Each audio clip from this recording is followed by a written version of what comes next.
Fee reimbursement విషయంలో మొత్తం యావత్ రాష్ట్రం అంతా కూడా ఇబ్బంది అవుతున్న విషయం. నిన్న భువనగిరిలో అంబేద్కర్ చౌరస్తాలో మేము కూడా కాలేజ్ పిల్లలందరితో కలిసి అక్కడ ప్లకార్డులు పట్టుకొని ప్రదర్శన చేయడం జరిగింది.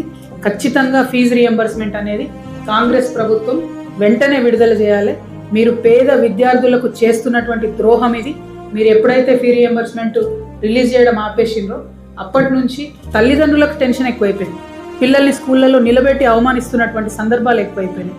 అంటే ఇంకా కూడా తెలంగాణ రాష్ట్రంలో పేద విద్యార్థి ప్రైవేట్ దాంట్లో చదువుకోవాలంటే భయపడేటటువంటి పరిస్థితి ఉంది. పేద విద్యార్థుల తరఫున నేను కౌన్సిల్లో ముఖ్యమంత్రి గారిని నిలదీస్తే ఆనాడు ఆయన మాట ఇచ్చారు ముఖ్యమంత్రిగా, ఏమని, పాత బకాయిలన్నీ తీర్చేస్తాం, కొత్త ఫీ రియంబర్స్మెంట్ ఏది పెండింగ్ ఉన్నా కూడా వెంటనే మేము నెల నెల చెల్లిస్తామని చెప్పి కౌన్సిల్ సాక్షిగా ఆయన చెప్పడం జరిగింది ముఖ్యమంత్రి గారు. కానీ యాజ్ యూజువల్ అన్ని మాటలు ఇచ్చి మర్చిపోయినట్టు ఇది కూడా ఆయన మర్చిపోయి పేద విద్యార్థులకైతే అన్యాయం చేస్తూ ఉన్నారు.